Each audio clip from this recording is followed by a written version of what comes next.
Where We Live on Connecticut Public Radio. I'm Lucy Nalpathanchel. Online gambling or iGaming is now legal and accessible, including on your phones and tablets. Tuesday was the day for the soft launch, and after a week, online gambling is expected to expand statewide. This comes just a couple weeks after Connecticut tribes open their sports betting parlors. Now, gamblers have a shot at making big money beyond the brick-and-mortar casinos, and Connecticut stands to gain much more, $100 million a year over the next 5 years, according to Lamont. But how much will some residents lose because of online gambling and sports betting? Today, Where We Live, we talk about gambling addiction. Later, we'll hear from groups who help problem gamblers. First, joining us on Zoom is Tom Ferrari. He's a resident of Meriden, Connecticut, and he's recovering from a gambling and substance addiction. Tom, welcome to the show. Good morning. Thank you for having me. Our listeners can also join 888-720-9677 or find us on Facebook and Twitter at Where We Live. Tom, when did you first realize that you had a problem with gambling? When did the addiction start? Yeah, I would say in high school, probably around my sophomore or junior year. I immediately knew that I loved gambling and that it could definitely lead to a problem. So it pretty much started immediately for me. And once I got a job and I was earning a paycheck, that's when I started gambling. When you said you started in high school, talk about how you went about gambling, because we hear from people now that gambling has expanded. They're worried about youth also doing this. And so talk about how you got around some of the legal limits. Yeah, so it was pretty old school when I started gambling. You bet with a bookie, a local bookie. You didn't need any credit. You bet, based off of trust that you could pay. And we had a local bookie that was an acquaintance, so it was very easy for me to gamble. It was a phone call, it was a text message, and that's how it worked. And eventually, either you paid or he paid you. So it was a very simple way to gamble. Obviously, right now it's a lot easier to gamble. But for me, that's how it started. All it took was for me to reach out to one person and put a bet in, and that's how we did it. How successful were you? Or was this something where you started to see that you were gaining a lot of debt, and how did you get out of it, Tom? Well, I'm a bad gambler. It wasn't very often that I collected. And so, understanding the downfalls of gambling were pretty immediate to me. I almost grew comfortable losing money. I just expected it.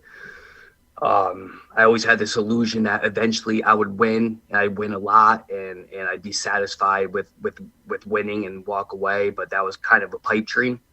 So immediately I was, I understood the negative effects, and in a weird way became comfortable in losing my money. I just thought that was almost a part of life, sadly. And you said when you got a job, things started to spiral more out of control because you had this income coming in, and then you were also gambling, Tom? Yeah, correct. I was used to getting paid and immediately handing the money to someone else. I thought that was almost normal. I thought that winning was very rare, which it was for me. So I just grew accustomed to losing money. And obviously there's, a lot of pitfalls to losing money. It became a rat race of finding out how to gain money to pay off your debts and continue to keep gambling, because nothing really deterred me from gambling, whether I lost or won. I just kept doing it. Mm. Why do you think that was, that you were, like you said, you weren't being deterred? And were there people around you that saw that you had a problem, or was this something that you were able to keep private? It was a little bit of both. I kind of gained the reputation that I was a gambler, and I'm sure people knew that I wasn't doing very well. I would vent to people. But eventually, as I got older, gambling became very private for me. I didn't let people know. People knew I gambled, but I wouldn't talk about it because I was, kind of ashamed at what I was doing, and how it was kind of making my life unmanageable. So it did become very private. It's very easy to just stay at home, stay in a bedroom, and gamble. You don't really need to be around anyone. And I know, at least for me, I didn't want to be around anyone when I was gambling. I kind of secluded myself into my own little world of of gambling. When we talk with others who've struggled with addiction, they'll say that, sometimes talking about their problem, their disease, it's not that easy, and they worry about how people will judge them. Did you feel the same way? Yeah, yeah, because for me, it really made me feel ashamed at the person I became. I lost confidence in myself because I knew I had no self control. And I would have to go to people to borrow money. So I felt ashamed at having to do that. So, for me, it really made me feel like a bad person. And I was becoming something that I knew I wasn't. I like to think of myself as being dependable, reliable, um, you know, friendly. And gambling made me the opposite. It kind of turned me into an animal and made me not very enjoyable to be around. So there was a lot of shame to what I was doing, but I couldn't help myself. I'm talking with Tom Ferrari here on Where We Live. He lives in Meriden, and he's talking about when he struggled with a gambling addiction. He's now in recovery. Coming up, we're going to talk more about some of the treatment options available in our state, and we're talking about all of this because we know that gambling, the options, the ways to gamble have expanded in our state now that online gambling and sports betting is accessible now and legal. You can join our conversation, 888-720-9677, or find us on Facebook and Twitter at Where We Live. So, Tom, what was the breaking point? How much debt did you rack up where you realized, I've got a problem and I need help? Well, I knew I had a problem for a while, and I would rack up a lot of debt and find ways to pay it off in order to keep gambling. By the very end, I had graduated to taking out cash advancements on credit cards. And at the very end, I had about $15,000 worth of debt on a credit card, not to mention debts where I owed other people money. So when I finally hit my rock bottom, that's where I was at. I owed a lot of money to other people, not to mention paying off a credit card. So that was where I was at the very end of my gambling. Unfortunately, when it comes to gambling, when you finally do get into recovery, you still owe people money. So you're constantly reminded of your addiction. Even when you get better, you still have to pay, your debts off at the very end, and it could take a long time. So who did you turn to for help? I reached out to Better Choice. I had an angel in a way. Her name is Katie, and she got me help immediately. She was my therapist. She was there to listen. I saw her every week on a Wednesday for an hour for years, until I was able to kind of see her every 2 weeks and then once a month. And the Better Choice program gave you every resource that you needed to help with your recovery if you took advantage of it. So I kind of cocooned myself into recovery by working the program, and it was definitely what I needed to continue to stop gambling. It really, really saved my life. You mentioned the Better Choice program. We're going to be hearing from one of the peer counselors of that program that helps people who are struggling with gambling addiction, and it's also funded by the state of Connecticut. Tom, so how are you doing today? Can I ask? I'm doing great. I have nothing to complain about. Life is very good for me. It's structured. I need structure. I have a great support system. My wife is my number one cheerleader. Um, I have nothing to complain about. I've been blessed. My life immediately got better. I shouldn't say immediately got better because, again, you're left with a mountain of debt. But my life immediately got better. I gained my self-esteem back. I became confident in myself. And as of right now, waking up today, I'm blessed to have another day, and life is good. I really can't complain about anything. So it sounds like you were able to repair some of the relationships with family when you had reached your rock bottom. Correct. Yeah. Again, for me, it all came down to getting to the point where I gain my self-confidence back, where I start to respect myself and respect the face I saw in the mirror. And that was the best part of recovery, is being able to eventually reach the point where I kind of got away from my old self, and I was able to create a new chapter in my life and a new reputation. And I wasn't known as Tom Ferrari, the gambler. I was known as Tom Ferrari, the person. So the crossover to that phase of my life was definitely a very important step in my recovery, to put that in the past. What do you want our listeners to think about, or even policymakers who may be listening? Again, with gambling expanding in our state, there is the danger that other people will also have the same struggle that you did, Tom.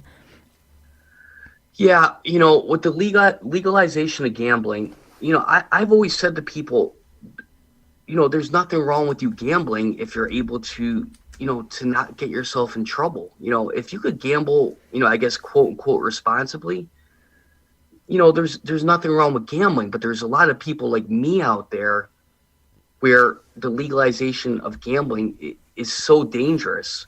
It's just another avenue to get yourself in trouble. And, I understand why the state legalized gambling. It's another way to I guess, collect money, where you're able to disperse it, hopefully for good for the state.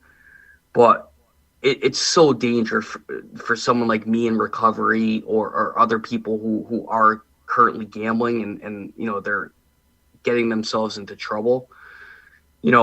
To me, it's very black and white. When you legalize gambling, you're just giving someone who has a problem, or someone who's trying to recover, another avenue to slip up. And, again, if you could gamble responsibly, God bless you.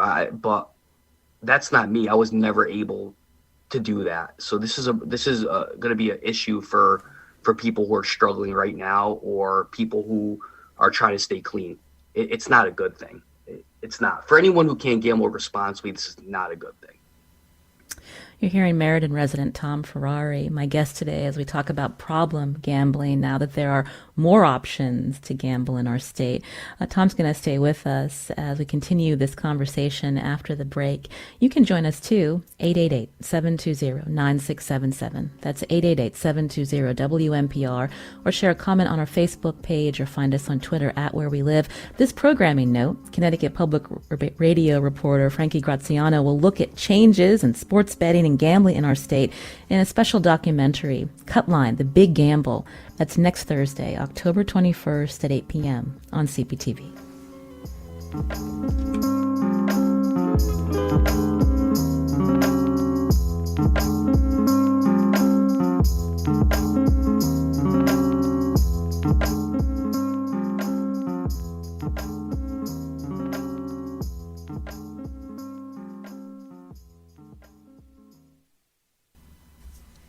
This is Where We Live on Connecticut Public Radio. I'm Lucy Nalpathanchel. With us on Zoom today is Tom Ferrari. He's a Meriden resident who's in recovery for a gambling addiction. Tom told us that sports gambling is an isolated disease. You can just stay home and gamble. It's a very isolated addiction. We're talking about this today now that sports betting and online gambling is legal in Connecticut. Joining us now on Zoom is Melodie Keene, Clinical Manager of Gambling Services at Connecticut Renaissance. This is a treatment program that provides services in Norwalk, Stamford, and Bridgeport. Melodie, welcome to the show. Thank you. It's great to be here.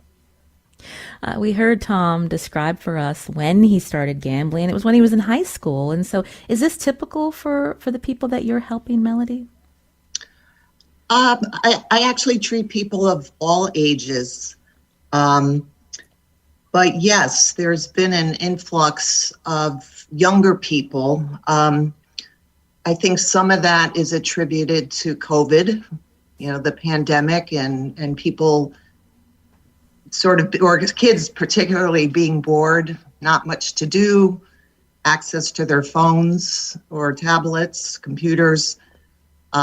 So the accessibility and ease of gambling is there for them. There's also a gaming issue for kids, particularly, and actually older people as well, which seems to intersect with gambling. There are a lot of components in various games that parallel gambling. Can you describe that for us? Sure. I can give you a couple of examples. There's something called a skin, which is basically a decorative item which players could use to customize their weapons or their characters. And some of these skins are pretty rare, some exceptionally rare, and it gives them enormous value. And, with the value comes prestige, where players within a community, demonstrate their skills, builds self-esteem, owning the most valuable skin. And these skins are traded or bought. And, they could wager on skins as well. There's also something in gaming called loot boxes that can be purchased, which are very akin to slot machines. So somebody could buy a loot box, but they don't know if in return what they get will be of value or not. So it's kind of like, pulling the arm on a slot machine. You don't know if you're going to win or lose. And that's essentially the definition of gambling, playing or using something of value, typically money, but it could be property, anything, and not knowing the outcome. So, some of these loot boxes that are purchased are worth enormous amounts of money, thousands. So there's also social casinos where people bet with virtual currency, and then they could purchase additional virtual currency with money. And a lot of times these things just morph into gambling, and oftentimes problematic gambling and addiction. It's sort of a gateway for people. And Melodie, when we think about kids and how a lot of these options that you're mentioning, they say it's for 18 and over, but is it pretty easy for young people to get around that? Oh, sure. I mean, it's a click of a button to say that you're 18 or over, and, to plug in a birth date. Very easy. Also with us on Zoom is Barbara Kalpin. She's a peer counselor with the Better Choice program. This is something Tom mentioned earlier at UCFS Healthcare in Norwich, Connecticut. This is a gambling-specific treatment program. And Barbara's also in recovery from a gambling addiction. Barbara, welcome to our show. Hi, thanks, Lucy. Thanks for having me. So what we've heard so far, is really troubling. And I'm wondering, as someone who understands what it's like to be in a spiral, to have a gambling addiction and the consequences, can you talk about, this moment that we're in Connecticut with expanded options out there? For me, it's scary, having lived it and lived the consequences of it. But, we take it, the hope is that we're gambling neutral. We're not for it or against it here at Better Choice. But the hope is that if people, find that they're having problems or whatever, that we are making the public aware that we have these services for them and that there is help and there is hope, and they're not going down that spiral. I mentioned the state funds these programs. And so tell me about some of the treatment options out there for people who reach out to you.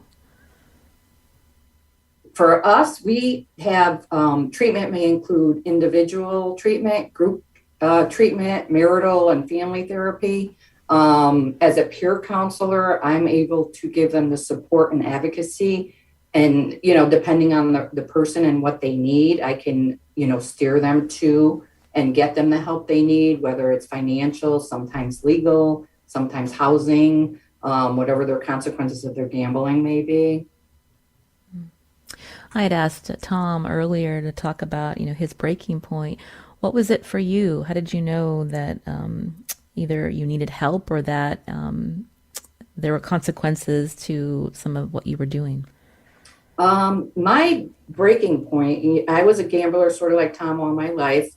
Never thought about it being an issue or whatever, because, when you get a job and you have the money and whatever, it just becomes fun. It becomes vacations, etc.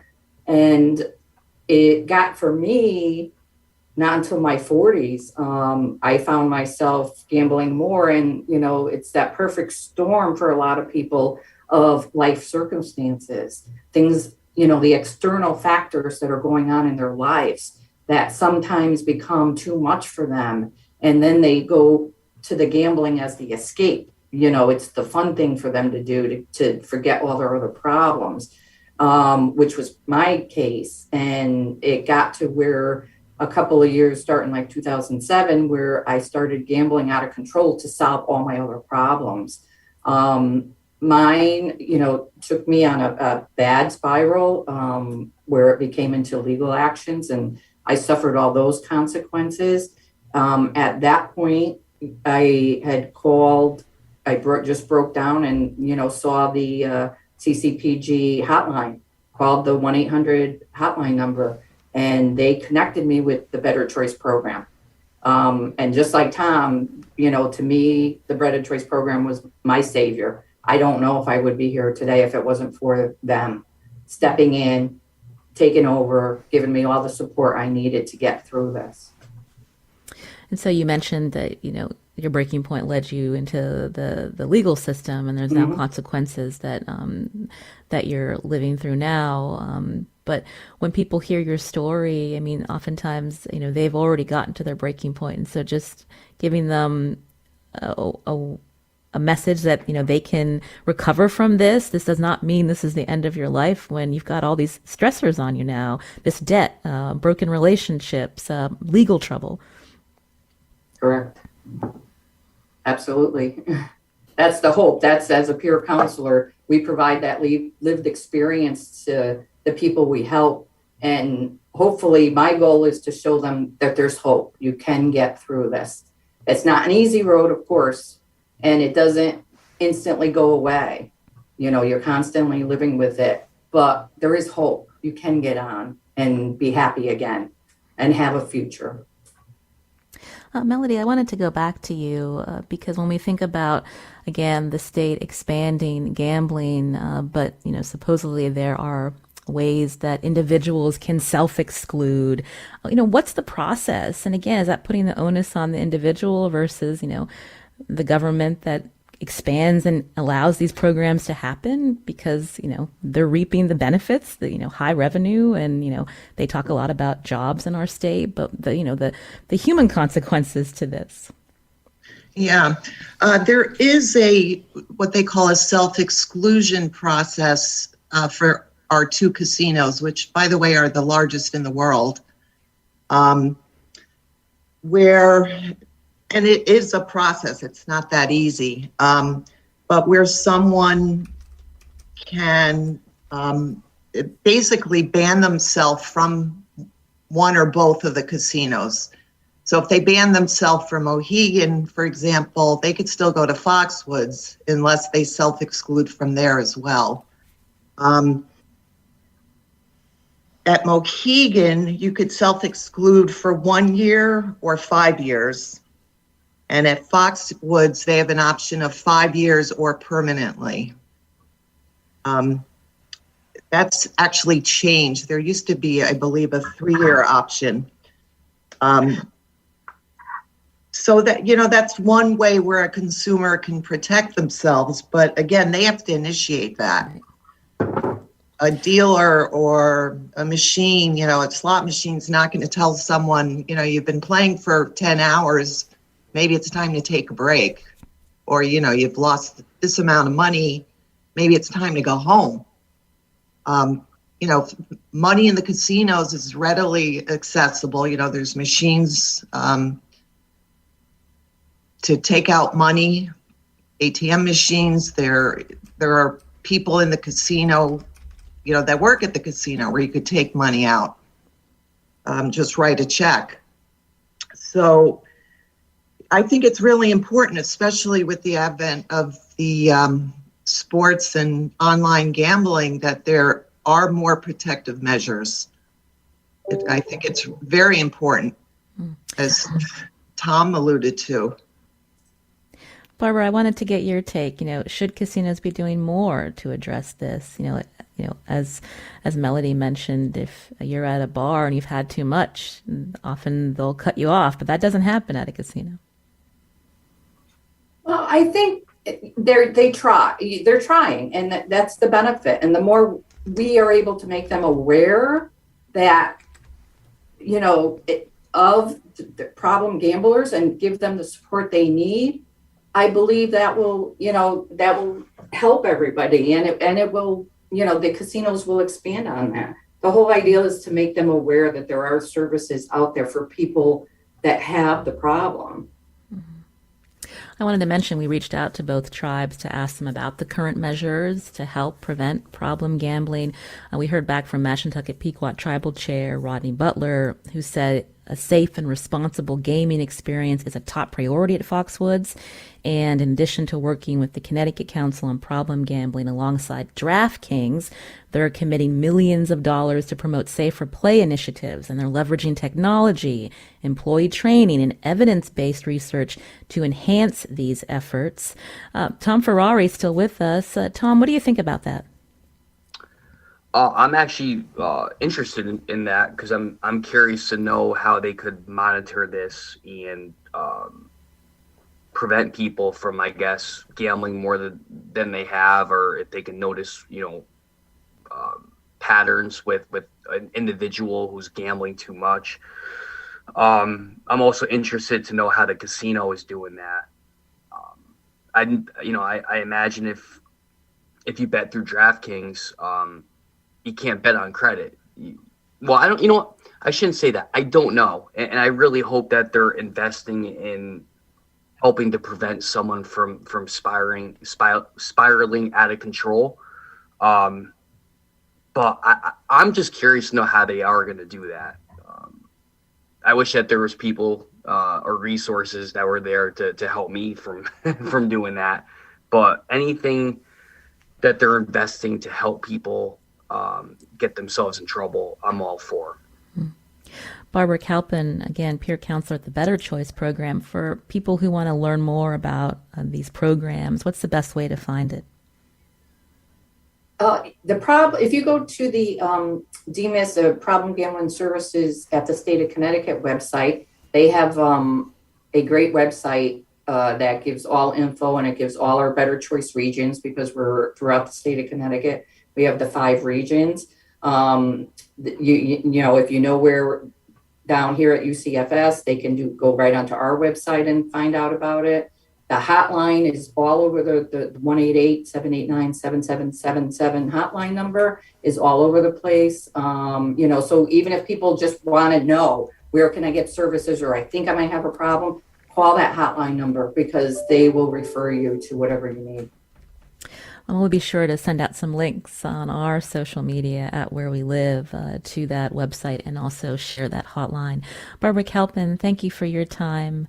Also, Melodie Keene was here, who's with Connecticut Renaissance, a treatment program providing services to Norwalk, Stamford, and Bridgeport. And Tom Ferrari, who lives in Meriden. Tom, we really appreciate you sharing your story with us, and we're so happy to hear you're doing better. I appreciate that. Thank you. This is Where We Live on Connecticut Public Radio. I'm Lucy Nalpathanchel. We're going to continue talking about problem gambling after the break, but a quick reminder, it's Connecticut Public Radio's fall membership campaign. Where We Live brings you conversations with residents about our state and issues that matter to our communities. Support this program with the pledge. Here are two of my colleagues to tell you more.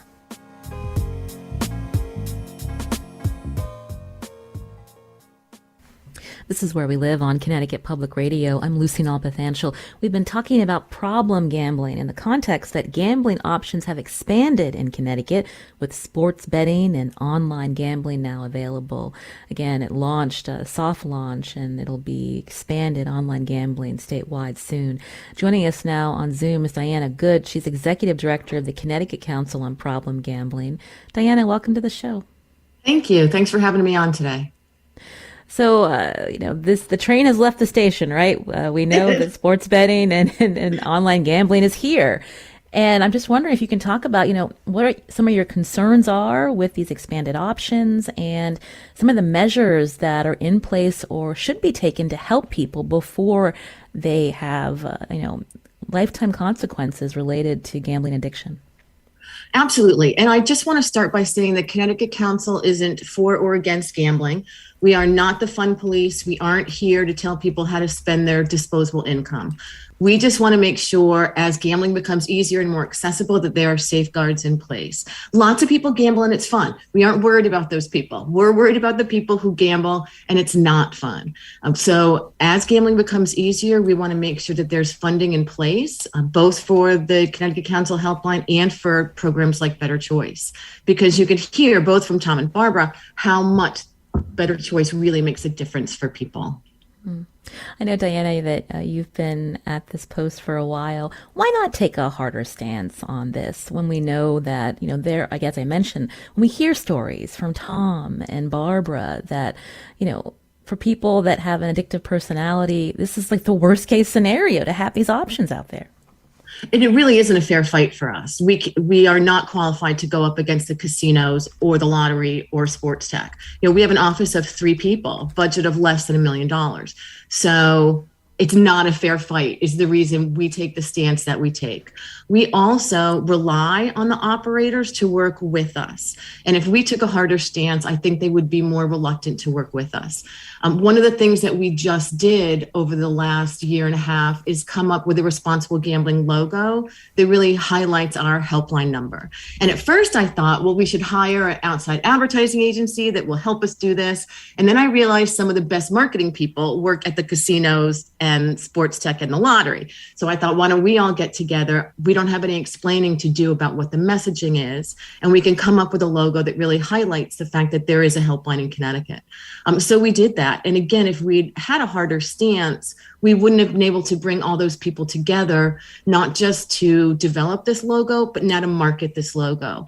So part of the regulations that the Department of Consumer Protection just approved includes that all advertising for gambling includes this logo and our helpline number, and also directs people to our website for online chat. So I totally get it that it's kind of strange that we work hand in hand with all the operators, but it just makes our messaging so much better. So when we talk about online gambling, earlier I was talking with the guests about this self-exclusion. An individual can say, you know what, I've got a problem, ban me from this casino. But when it comes to online gambling, what are the measures? Now that we know that people can pick up their phone, their tablet, it's there. The Department of Consumer Protection has worked on a self-exclusion piece for online. So you can log on to their website. You can get it from our website. You can get it from the Department of Mental Health's website. And you put your name on that list. And then you can't set up an account with DraftKings or FanDuel or Rush Street. The only thing that we're really concerned with is, I've said all through the legislative process, we are not good at self-exclusion in this state. And although we may be a little bit better with the self-exclusion online, we're still not really good at this because it's still really difficult to self-exclude from everything. You need to go to the Department of Consumer Protection website and self-exclude from online. Then you need to go to the Foxwoods website and exclude there. Then you need to go to Mohegan and exclude there. And what if you only want to exclude from the casinos, but not online. What we really are advocating for is one-stop shopping, one form that's got a menu of options of what you do and you don't want to exclude from. When we think about that, this is launched, sports betting and online gambling. Is there, I guess, enough programs out there when you see an increased need? I mean, do you see that coming down the line, Diana, that we're going to be hearing from more residents that are struggling? We've already started hearing from more residents that are struggling. A lot of people are really concerned about the ease of access that the online brings. One of the statistics we used before this is if you live within 40 miles of a casino, the odds would double that you were going to have a problem with gambling. Starting today, everyone has a casino in their house. So we really believe that there's going to be an increase in problems. We don't expect a big increase today or next week because it takes a little while for people to reach rock bottom. You hear stories like Tom and Barbara, they gambled for a while before they really realized this was out of control. They're in more debt than they ever imagined they could be in, and then they reach out for help. So the good thing about this, if there's a good thing, is we have some time to get our act together. We have some time to make sure we have enough staffing in place for the helpline and to make sure that Better Choice programs are covered across the entire state so that when people do raise their hand and say they have help, we're ready to go. As a parent listening to Tom talk about all the ways to get around the age limits, hearing Melodie say, all you have to do is click on a link that says you're 18 and over and you're in. I mean, that's problematic. Should there be more done to keep youth from gambling online? Are there measures that other states have that maybe Connecticut could model? There are measures in place that Connecticut also has, which is age verification. You have to upload your driver's license, and that driver's license has to match the credit card that you use. So that safeguard is in place. I mean, I have 3 kids. I can't tell you it's a perfect system because I've seen what my kids have been able to do. So there are more safeguards that we're hoping Consumer Protection will put in place in the lottery. But right now there is age verification in place. Well, that's good to hear. One of the interesting things is the whole age question at all. We were hoping that there was one consistent age to gamble, like there's one consistent age to drink and purchase medical marijuana. And that's not the case with gambling. You can be 18 and still do fantasy sports online and still buy lottery tickets. You have to be 21 to get into FanDuel, DraftKings, and Rush Street, or to go physically to the casino. So that in itself is a problem because you just aren't really sure what the actual age is, and it's opening the door to kids who are 18 for sure.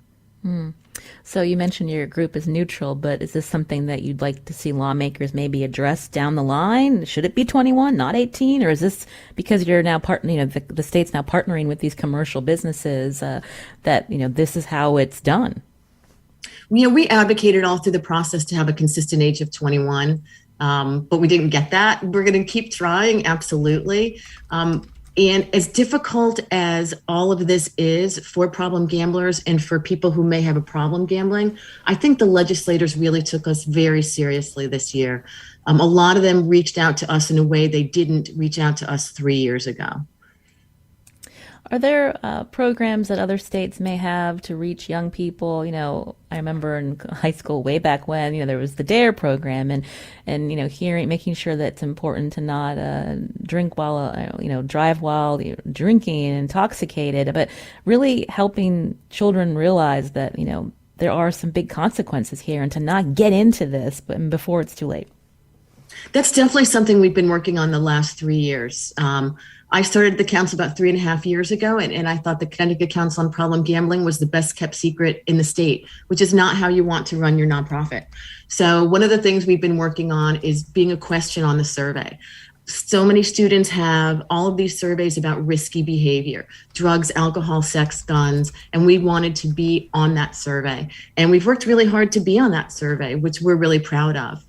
So we're working a lot with schools. We're doing a whole Fox 61 campaign over the next 2 years. It really targets kids, and they can make their own TV commercials and PSAs about problem gambling, along with some other addictions and nonprofits as well. So I think we've come a long way, but there's always more work to do, especially right now. In a lot of ways, parents have been encouraging screen time, and we just really want to make sure that parents understand the dynamics of what they are encouraging and just to pay attention. We'll have to leave it there. Diana Goode, Executive Director of the Connecticut Council on Problem Gambling. We'll probably be talking to you again in a few months. Let's see how this all rolls out. Thanks for your time. Thank you so much. I appreciate your time as well. I'm Lucy Nalpathanchel. Tess Terrible produced today's show. Just want to remind you, it's Connecticut Public Radio's fall membership drive. We can't bring you these kinds of conversations without your support. Here are two of my colleagues to tell you more.